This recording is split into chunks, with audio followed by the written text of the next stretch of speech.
December 7th, 1941, the day the world split in two.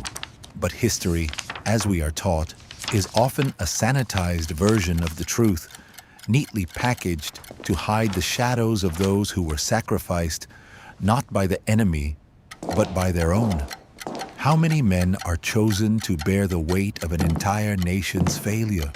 We are about to uncover the silent tragedy of a man who survived the flames of the Pacific, only to face a much colder, darker fate, orchestrated from the absolute safety of Washington. The true casualty of that Sunday morning was not just a fleet of steel, but the honor of a leader systematically dismantled to protect a profound secret. Before the horizon turned to ash, the morning in Hawaii was characterized by a meticulous, almost suffocating tranquility. Admiral Husband E. Kimmel stood at the pinnacle of his naval career, carrying the immense responsibility of the Pacific Fleet anchored in the pristine waters of Pearl Harbor. He was a man of iron discipline, waking before dawn, his mind constantly calculating the logistics of a war that felt distant, yet inevitably approaching. He trusted the chain of command. He trusted the flow of intelligence crossing his heavy oak desk. But trust, in the corridors of power, is a dangerous illusion. As the sun rose, painting the sky in deceptive gold, the first shadows swept across the harbor. The sudden, deafening roar shattered the morning air, transforming a serene paradise into a scene of immense tragedy. Men scrambled in the chaos, steel twisted under unimaginable heat, and a fleet was reduced to burning wreckage in a matter of hours. Yet, as Kimmel watched his life's work vanish in the thick, black smoke, the true betrayal had already occurred thousands of miles away. The devastation unfolding around him was merely the physical manifestation of a storm that had been brewing in the quiet, secure offices of his superiors. Superiors who had already sealed his fate long before the first sirens wailed. But we need to pause exactly here and step away from the burning wreckage of the harbor for a moment, because to truly understand the depth of this historical injustice, we cannot keep our eyes on the sky over Hawaii.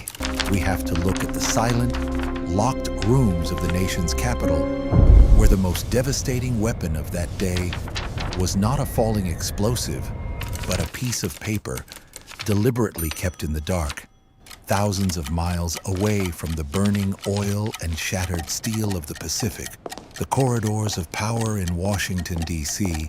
were defined by an eerie, sanitized quiet. Here, the war was not fought with rifles or naval cannons, but with typewriters, cryptographic machines, and intercepted whispers. For months, American intelligence had been successfully listening in on the highest levels of Japanese diplomatic communications through a highly classified program known as MAGIC. They knew the storm was gathering. They were reading the enemy's most guarded secrets almost as fast as they were being written. In the crucial hours before the attack, a final, definitive 14-part message was intercepted, decoded, and placed directly into the hands of the highest-ranking government officials. It was the ultimate warning, a clear indication that diplomatic relations were being severed and a strike was imminent.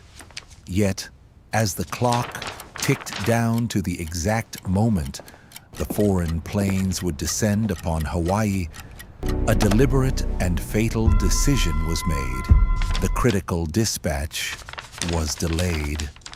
It was never forwarded to the one man whose entire duty was to defend the anchored fleet. Admiral Kimmel was left completely in the dark, maintaining a peaceful Sunday morning routine, while Washington already knew the sky was about to fall. It forces us to ask a deeply uncomfortable question about the nature of power. How does an institution built to protect its people calculate the price of a single human being? When the immense machinery of government realizes that a catastrophic failure of intelligence is about to occur, it does not look for a mirror to reflect its own mistakes. It looks for a shield. It deliberately chooses who is allowed to walk in the light of the truth and who must be abandoned in the cold shadows of ignorance to absorb the political impact. Husband Kimmel was not simply outmaneuvered by an opposing military force. He was actively sacrificed by the silence of his own command. But as the fires in Pearl Harbor were finally extinguished, leaving a nation paralyzed by grief and a sudden demand for blood, Washington knew that silence would no longer be enough. The public demanded a face for the tragedy, someone to carry the collective fury of millions. And the very men who had withheld the warning from Kimmel were about to orchestrate the most devastating, surgical, and public destruction of his honor. When the ashes settled over the Pacific and the initial shock mutated into a visceral, national outrage, the American public demanded an explanation. They demanded a face for their fury, to calm the anger of millions and, more importantly, to keep the existence of the decoded intercepts entirely hidden from the world. Washington moved with devastating speed. The Roberts Commission was hastily assembled just days after the attack. Yet, for anyone paying close attention to the proceedings, it became rapidly apparent that this was not an objective quest for truth. It was a carefully orchestrated theatrical performance designed with surgical precision to protect the inner sanctum of the government's intelligence network. Admiral Kimmel was summoned not to testify, but to be dismantled. The most excruciating moment of this ordeal was not the relentless, accusatory questioning, but the quiet, administrative erasure of his entire life's work. Imagine dedicating your existence, your every waking hour, to the naval defense of your country, only to have your hard-earned stars systematically stripped away. In a rapid, cold maneuver, Kimmel was officially relieved of his command, demoted, and pushed into a disgraced retirement. The psychological weight of that public humiliation was staggering. Standing before the very system he had served, a once revered leader looked at the faces of his superiors and fully understood the grim reality of his situation. He was not being punished for incompetence. He was being chosen by his own peers to be sacrificed on the altar of public opinion, forced to carry the crushing guilt of a fallen fleet and a fractured empire, so that the men who had actually withheld the warnings could continue to operate safely behind closed doors. But the true nightmare for Husband Kimmel was only just beginning, because the harshest punishment would not come from the tribunals, the politicians, or the military courts. It would come from the very citizens he had sworn to protect, delivered day after agonizing day, directly into the profound silence of his own home. Stripped of his rank and exiled from the ocean he had dedicated his life to master, Husband Kimmel found himself completely isolated within the walls of his own home. The deafening roar of the Pacific Fleet's engines was quickly replaced by a suffocating, almost unbearable silence. But this quietness offered no peace. Every morning the mail arrived, and with it came the true, agonizing cost of his designated role as a national scapegoat. The harsh sound of paper tearing open echoed through his study day after day, revealing letters stained with the raw, visceral hatred of grieving mothers across the country. These women, completely unaware of the decoded messages permanently locked away in Washington's intelligence vaults, blamed Kimmel personally for the empty chairs at their dinner tables. They poured their immense sorrow onto those pages, cursing his name for the young men they would never see again. It is a profound psychological burden to imagine, one that forces us to pause and look past the uniform.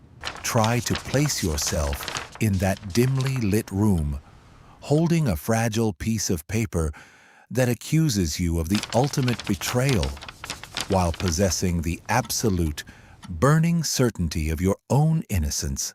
How does a man maintain his sanity when he is forced to carry a cross forged entirely by the omission of others? Kimmel silently absorbed the fury of an entire nation. He acted as a human shield for the real architects of the disaster, men who continued to walk freely and powerfully through the corridors of the capital, their reputations perfectly intact. He bore the weight of those tragic losses in complete solitude, unable to speak the truth to a public that had already been heavily conditioned to despise him. But husband Kimmel refused to let the shadows consume him completely in that silent house. The global conflict would eventually come to an end, and the world would attempt to move on. But for the discarded admiral, the real battle was only just beginning. He was about to spend the rest of his breathing days fighting a ghost that refused to rest, launching a desperate, decades-long crusade against an empire that had permanently cemented its official history. The global conflict eventually faded into the annals of history. The victory parades ended, and the world eagerly moved forward. But for Husband E. Kimmel, time permanently stopped in 1941. He spent the next several decades, right up until his final breath in 1968, locked in a solitary, desperate crusade against an empire that had already cemented its official narrative in stone. He relentlessly compiled documents, published a raw, frustrated account of his story, and repeatedly demanded congressional hearings. He was desperately trying to illuminate the classified intercepts that Washington had carefully buried in its vaults.